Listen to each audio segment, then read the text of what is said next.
día. Bueno, primero que nada quiero agradecer muchísimo por haberme invitado a este evento. Algunos de ustedes sabrán que yo soy colonialista, no hago historia reciente, de hecho no hago historia argentina, soy más bien un colonialista empedernido. Y este es un trabajo que es totalmente excéntrico respecto a lo que yo vengo haciendo, y la verdad que me da muchísimo gusto poder presentarlo ahora e intercambiar ideas con especialistas en el tema, ¿no? Cosa que yo estoy lejísimo de ser. Bueno, déjenme entrar en tema contándoles un poco brevemente cómo se originó mi interés en la cuestión de los saqueos de mayo del 89, ¿verdad? Yo había escrito un artículo que fue casi contemporáneo a los hechos, en 90-91, en el marco de mis estudios de posgrado en Estados Unidos. Se publicó en su momento en Latin American Perspectives, en inglés. Tuvo algún derrotero variopinto, pero básicamente quedó allí.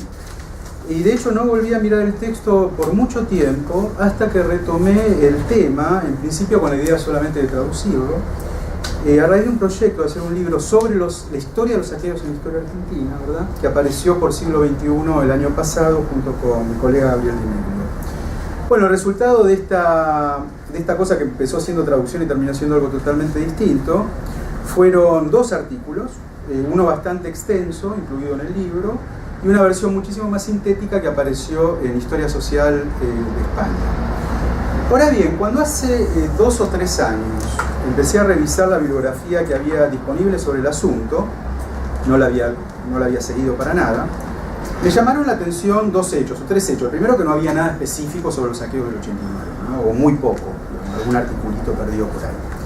Ahora, el segundo tiene que ver con la forma como se tiende a seguir construyendo, digamos, después de tanto tiempo, casi 25 años, 30 años, la relación entre hiperinflación y saqueos. Recuerdo cuando expuse este trabajo, una reunión que se había hecho en Stony Brook, donde yo estaba haciendo mis estudios, un muy conocido sociólogo e historiador, al que ahora yo admiro mucho, comentó que le gustaba, digamos, la reconstrucción que yo hacía de los hechos, pero que el evento, digamos, no tenía la densidad histórica que yo le atribuía, porque en definitiva era un fenómeno contingente, ¿no? Es decir, era el epifenómeno de una coyuntura económica excepcional. Lo que me pareció muy curioso cuando retomé el tema es que básicamente es así como sigue apareciendo el tema en los textos de síntesis de historia argentina, e incluso en las historias específicas sobre las clases populares, ¿no?, y los movimientos sociales. A veces no se le da ni siquiera un párrafo, aparece en la mitad de un párrafo donde se habla de la hiperinflación. Ahora, mirado retrospectivamente, que es lo mismo que decir históricamente, ¿no?, lo cual por razones obvias ni yo ni nadie podía hacer en el 91, me parece evidente que si algo muestran los asaltos a comercios del 89 es precisamente lo contrario. Lo episódico fue la hiperinflación y el saqueo fue lo duradero, lo que llegó para quedarse. De hecho, no hubo desde entonces nuevos brotes hiperinflacionarios, salvo uno en el 90, digamos, muy pegadito a los hechos, tal vez tengamos otro ahora, pero los saqueos pasaron a formar parte, digamos, del repertorio de acción colectiva de los sectores populares, tanto en forma efectiva, hubo varios episodios, de hecho en las últimas 2 semanas hubo 20 de estos, o como una amenaza latente, ¿verdad? Todos miramos diciembre con mucho resquemor, sobre todo los gobiernos.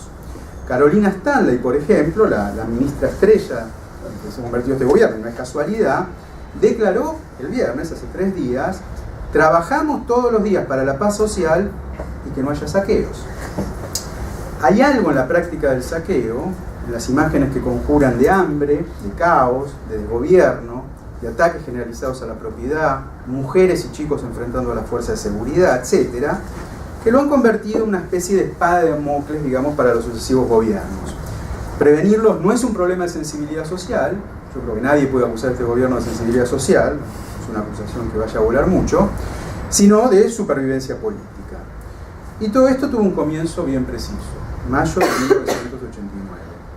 De todo lo cual se deduce que el episodio no puede ser entendido como mero daño colateral de la hiperinflación, sino que iluminan ciertos aspectos centrales de la Argentina reciente, de su estructura ocupacional, de la relación Estado y sociedad, de la reconfiguración del mundo popular, y todos estos factores de ninguna manera se reducen al fenómeno hiperinflacionario, por más que la hiperinflación obviamente haya sido su detonante.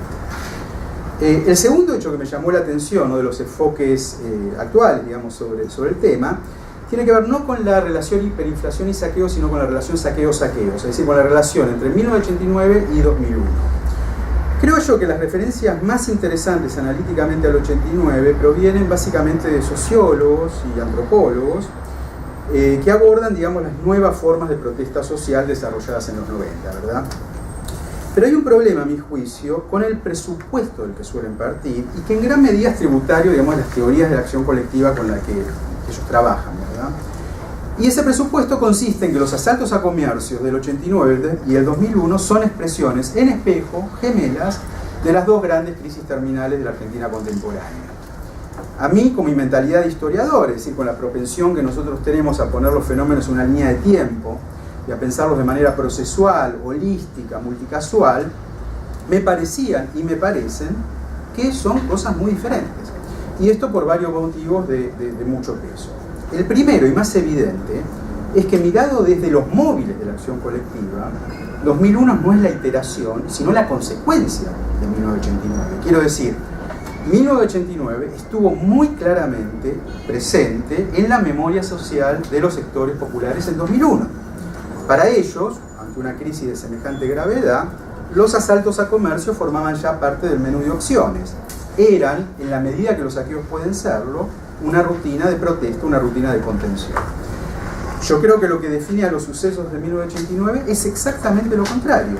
Es que fue un acontecimiento sin linaje conocido y sin esquemas preconcebidos de significación. Y esto cambia por completo las cosas, que voy a volver sobre este punto.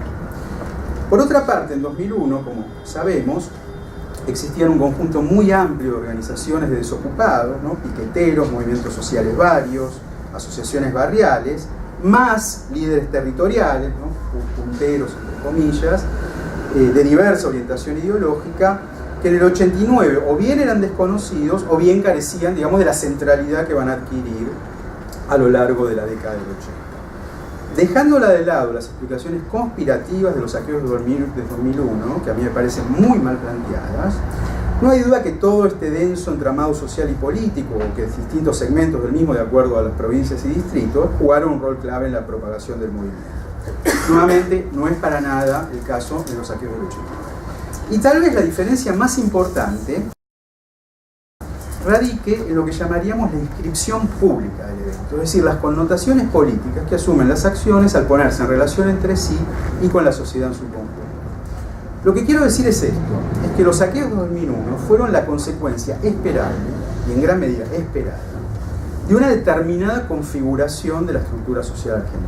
Era una configuración signada por el proceso de desindustrialización y precarización laboral, por tasas crecientes, astronómicas, de desocupación y subocupación sistémica, por la contracción y pauperización del empleo público, por el acelerado deterioro de los servicios públicos de educación, seguridad y salud, etcétera, que si bien, como todos sabemos, comenzó a gestarse desde la dictadura y se ahondó en la década del 80, sus derivaciones, digamos, sociales profundas no estaban todavía, antes de los saqueos del 89, en el centro de la agenda pública, como claramente sí lo estarían 12 años más tarde. Esas derivaciones sociales se sintetizan, por supuesto, en el exponencial crecimiento de la pobreza y la indigencia. Pero no cualquier pobreza, no ciertamente lo que hasta fines de los 80 se entendía por pobreza, sino lo que por entonces comenzó a llamarse como la nueva cuestión social, los nuevos pobres, la nueva pobreza. No necesito extenderme sobre este tema, bueno, lo hago en el artículo un poco, porque todos sabemos de qué estoy hablando. Se trata de una pobreza esparcida a escala nacional y asentada muy especialmente en los otrora pujantes cordones industriales de las grandes áreas metropolitanas. Para poner solo un ejemplo, poquitas cifras. En el conurbano bonaerense, los hogares pobres pasaron de 20% en 1980 a unos 35% en 1990. Y otros 17.5% estaban solo sobre la línea de la pobreza. Cualquier conmoción los ponía debajo de la línea de la pobreza. Por ejemplo, la hiperinflación. Y había asimismo un 9% por debajo de la línea de indigencia, es decir, ingresos inferiores a la canasta básica de alimentos. Pero además de los aspectos cuantitativos, hay otra dimensión muy importante en esta nueva cuestión social, que es la reconfiguración del espacio urbano. Es decir, que la pobreza comienza a carecer de demarcaciones espaciales precisas, es decir, los límites entre los barrios de clase trabajadora, barrios carenciados y Villa Miseria son cada vez más lábiles. y también comienza a carecer de horizontes factibles de superación, ¿no? Como lo resume un muy buen estudio de Prevost Shapirá. A partir de los 80, los barrios humildes se transforman, cito, en zonas de inmovilización de la pobreza, tanto espacial como intergeneracionalmente, y, cito, la frontera entre las clases populares empobrecidas y los pobres tiende a desaparecer. Clases populares empobrecidas, pobres, tiende a desaparecer. Muy bien, como decía antes, esta nueva pobreza y las condiciones de vida y alimentarias con las que está asociada, era para 2001 un componente central de la conversación pública, pero no lo era así en 1989, y hay muchas evidencias de esto. Me voy a detener un poquitito en este tema. Por ejemplo, un muy buen estudio de Víctor Armoni y Gabriel Kessler muestra que en la década del 80, pese a la labor que venía haciendo el INDEC, la encuesta permanente de hogares, las publicaciones de los economistas de la CEPAL, etc., cito, pese a eso, el hambre aparece como transitorio y hasta como una anomalía con algún componente individual para muchos, sin lograr todavía percutir en las imágenes que el país tiene de sí mismo. Los autores notan que era tal el desfasaje entre las realidades sociales y los esquemas de percepción que incluso en áreas con muy altas tasas de desnutrición, los funcionarios estatales, los médicos, los vecinos, seguían considerando que quien quiera darle de comer a sus hijos podrá hacerlo. Era la noción según la cual, de acuerdo a una columna de Joaquín Morales Solá, que entonces escribía en Clarín, cito, los argentinos comían por más pobres que fueran. Lo que argumentaba Solá en ese momento era que los saqueos habían enterrado esa noción. También un columnista de Página 12, para ir al otro extremo del espectro periodístico, se lamentó que hubiera hecho falta el estallido popular para que muchos comenzaran a hablar de la latinoamericanización del país. Hasta entonces, dijo, la pobreza se había mantenido, cito, en el terreno de las estadísticas y por lo tanto reservado a los cientistas sociales acostumbrarse a regodearse con los números, ¿no? Y hay un artículo muy interesante de Valeria, ¿verdad? Si querés después lo podemos charlar, sobre las imágenes de la pobreza en la década del 60 y 70, ¿no? Por parte de grupos de izquierda con ideologías tercermundistas, ¿verdad? Donde me parece que refuerza muy bien esta idea, aunque es para un periodo anterior. Y yo creo que el índice más notable de lo que se señalaba en las páginas de Clarín y Página 12, o lo que muestra, repito, el estudio de Armoni y Kessler, fue la reacción a los saqueos en Caracas, es decir, el llamado Caracazo, que ocurrió a comienzos de año y tuvo un gran impacto en la prensa y en la opinión pública. Cuando se lo consulta a Menem y a Gualdini si algo así podría replicarse aquí, contestaron, y nadie los desmintió, que Argentina no es Venezuela si hay un movimiento obrero disciplinado que acata a sus dirigentes, ese es el nuestro.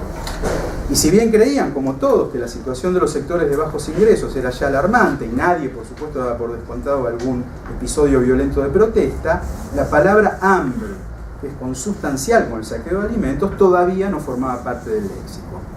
El Caracazo ocurrió en febrero de 1989, después vino mayo.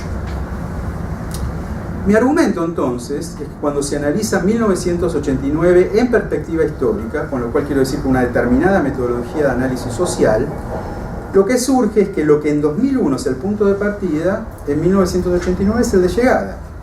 En eso radica la productividad del acontecimiento.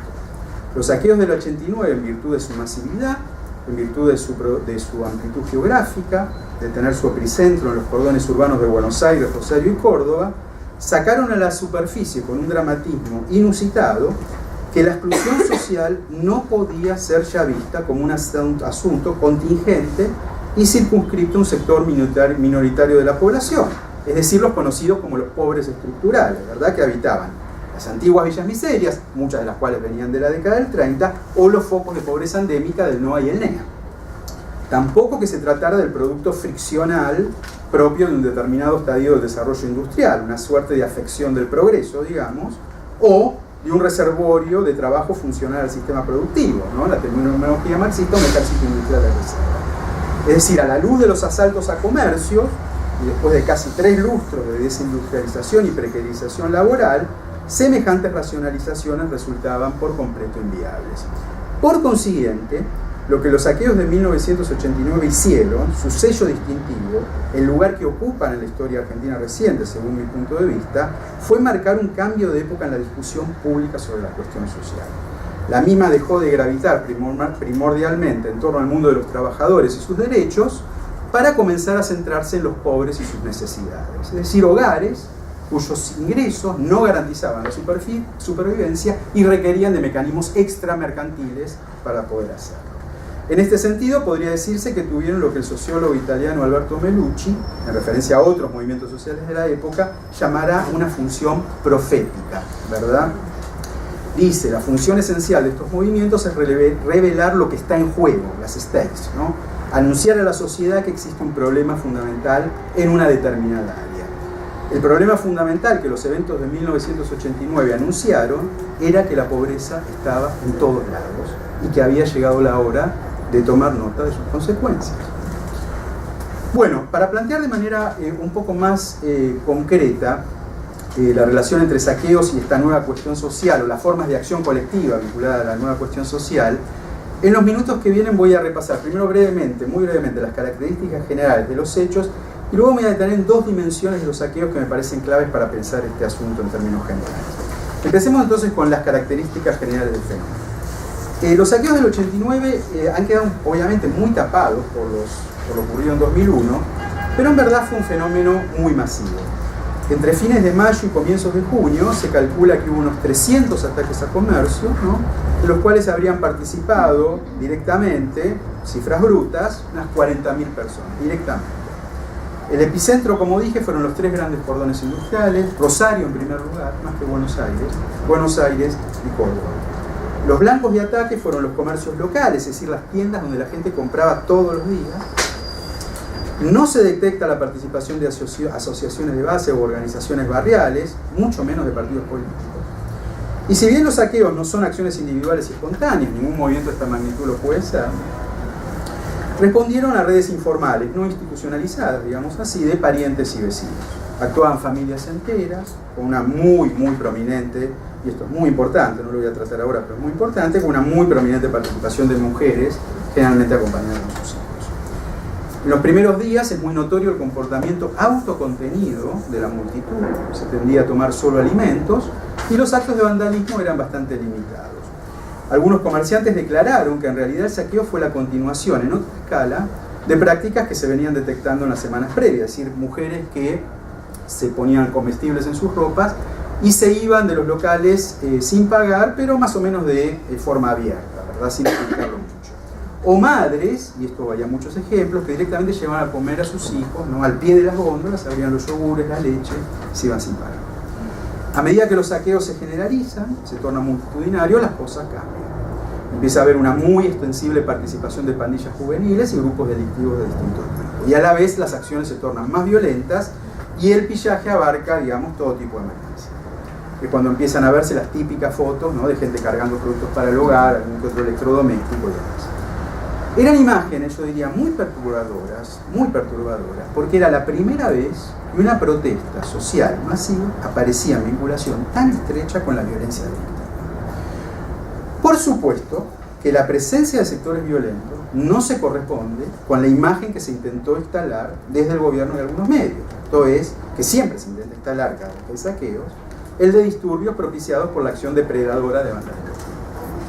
Diría que fue exactamente al revés. Los saqueos se originaron en la acción de multitud de familias que pacífica o violentamente, por la negociación o la fuerza, ahora voy a volver sobre eso, se congregaron en la puerta de los comercios para tomar alimentos. Lo que los grupos marginales hicieron, además de aprovechar las circunstancias para beneficio propio, fue proveer un mínimo de organización y pericia para forzar el ingreso a los negocios, intimidar a los dueños, enfrentar a la policía.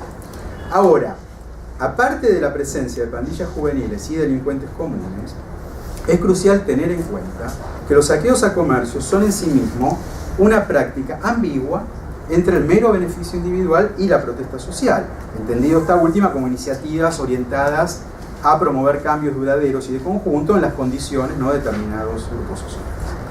La especificidad de los motines de subsistencia es que la reivindicación colectiva se actualiza en el mismo acto de la apropiación de bienes con fines particulares. Y, precisamente para marcar que los asaltos colectivos a comercios no era una libre elección, sino más bien el ejercicio de un derecho frente a una situación de extrema necesidad, es que muchos de sus partícipes buscaron deliberadamente distanciar el significado de sus actos del de la violencia delictiva. Es decir, procuraron contrarrestar la estigmatización inherente a la práctica, restituyendo los fundamentos morales y sociales de sus acciones. En este sentido, cuando se mira en detalle, ¿no?, se sigue con mucho cuidado la dinámica de los eventos, se pueden discernir 4 mecanismos de diferenciación. Aquí los enumero, los artículos, digamos, los trato con mucha más amplitud y con mucho más ejemplos. El primero de esos mecanismos de diferenciación es que la gente en ningún momento intentó ocultar su identidad, ¿no? Hombres, mujeres y chicos entraban por la fuerza a los locales donde habitualmente hacían sus compras, a plenas luz del día, ante la presencia de policías, propietarios, empleados. Segundo, se advierte en muchísimas ocasiones la intención de limitarse, como decía antes, a la apropiación de comestibles, evitando los productos de valor, los electrodomésticos e incluso, lo que es muy sorprendente, y los propietarios eran los primeros sorprendidos, el dinero de las cajas registradoras. Tercero, un marcado esfuerzo por evitar el asalto a los comercios mediante negociaciones, digamos, que redundaran en la distribución voluntaria de alimentos por parte de sus dueños. Y cuarto, los partícipes de los saqueos procuraron, siempre que pudieron, explicar públicamente los motivos de su conducta a periodistas o quien quisiera escuchar. La idea, desde luego, no era decir que estaban orgullosos de lo que estaban haciendo, pero sí que tenían justificadas razones para hacerlo, que lo que les quedara, digamos, el único remedio que les quedaba. El mensaje era muy claro: no eran ladrones, eran gente de trabajo, trabajadores pauperizados, gente que había estado o continuaba estando, ciertamente en mucha mayor medida que 12 años después, integrada de una u otra forma al mundo del trabajo asalariado. Y cabe aquí nuevamente un contraste con 2001. Raúl Fradkin, que escribió un muy bonito libro sobre 2001, sostuvo en relación a ese episodio que la apropiación de todo tipo de productos y el vandalismo puso de manifiesto la ira popular, la cual, cito, se expresa mucho más clara y directamente en la destrucción, y es cuando el saqueo adquiere plena dimensión en tanto auténtico motín popular.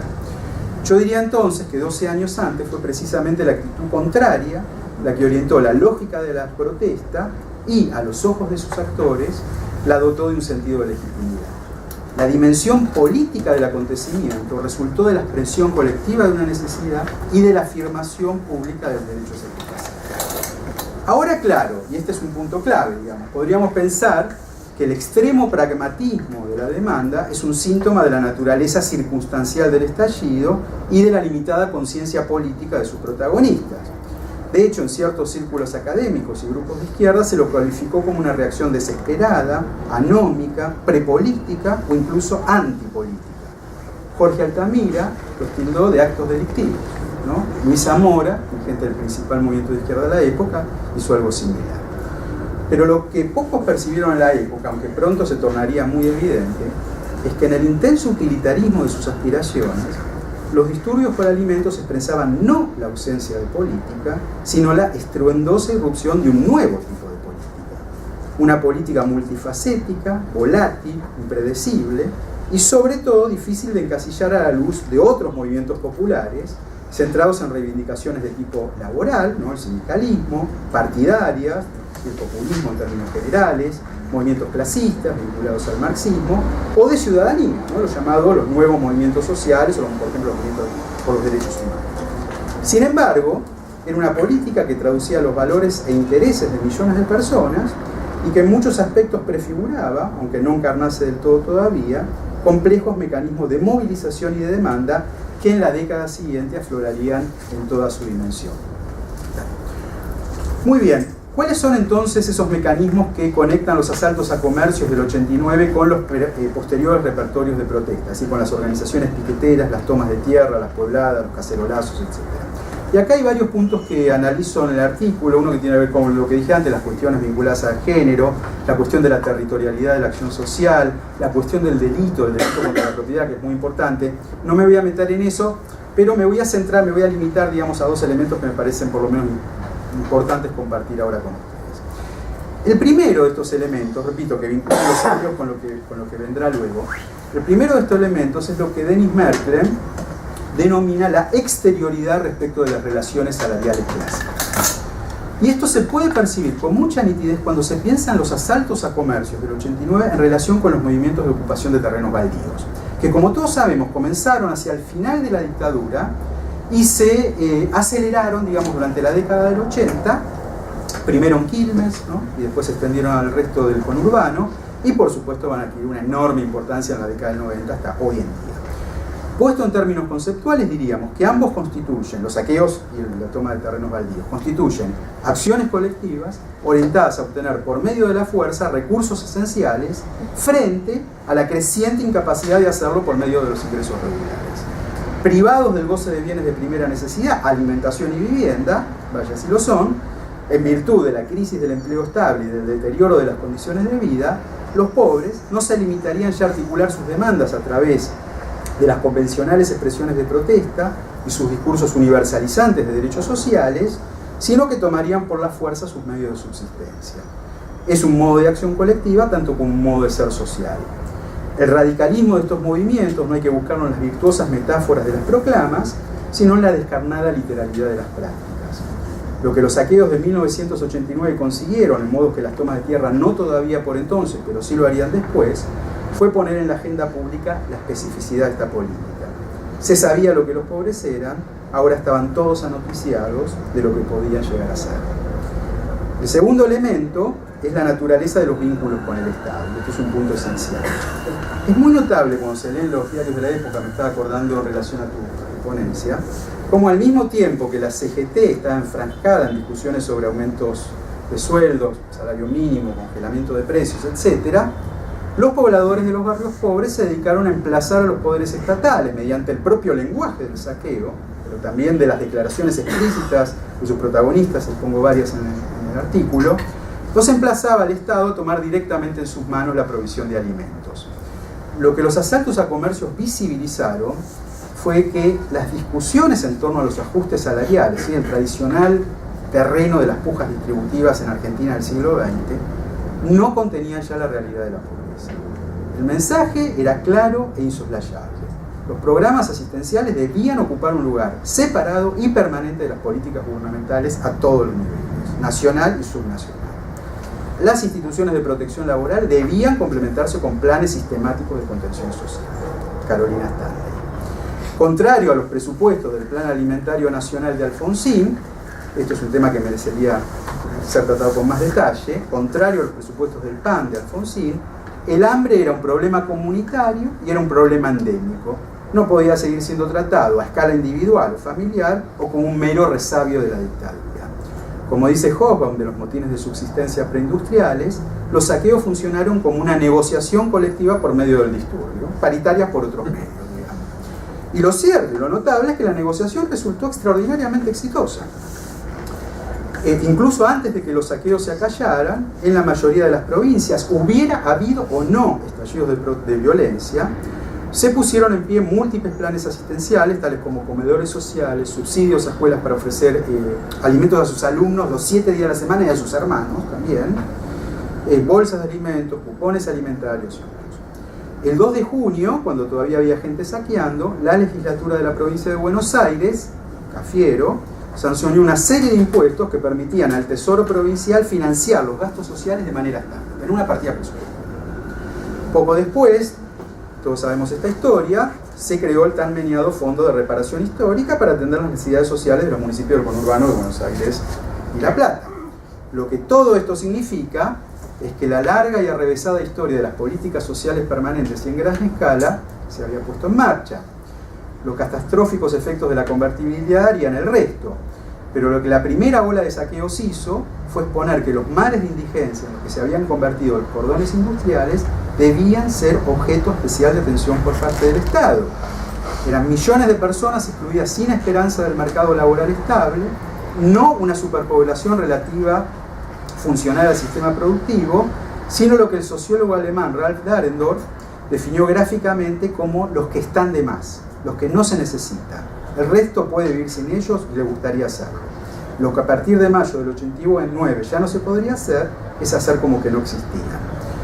Para cerrar, entonces, diría que, independientemente, digamos, de la afiliación concreta de los saqueos del 89, de los sucesos del 89 con los movimientos sociales que vinieron luego, es posible formular al menos una conclusión general.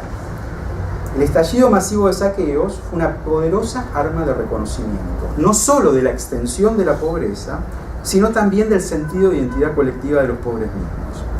Vieron en las pantallas de televisión y en la portada de todos los diarios que había muchos otros como ellos en tantas otras barriadas populares del país, y experimentaron el poder de intimidación que poseía la acción agregada de sus actos. En el impacto acumulativo de todos los hechos de violencia, en la suma de todas las imágenes mediáticas que los multiplicaron y dieron un sentido de conjunto, en la suma de todas las desgracias, se construyó un relato y se construyó una subjetividad. La pobreza hizo a los saqueos, tanto como los saqueos hicieron a la pobreza. Después de todo, como creía Marx, los actores se construyen en el conflicto. Cuando, según muestra un muy buen estudio sobre San Miguel y José C. Paz, los pobladores hablaban a mediados del 2001 de volver a los saqueos como un horizonte factible de posibilidades, pudieron o no estar pensando en algún movimiento social o una fuerza política determinada. Pero sin duda no se referían al confinado universo de sus familiares y vecinos. Evocaban al menos como mínimo un agregado colectivo abstracto: los pobres, los carenciados, los que sobran, aquellos a los que el mercado deniega sus medios esenciales de subsistencia, es decir, aquellos cuya existencia social se había revelado a la luz pública en el sonido y la furia de los últimos días del primer gobierno de Menem.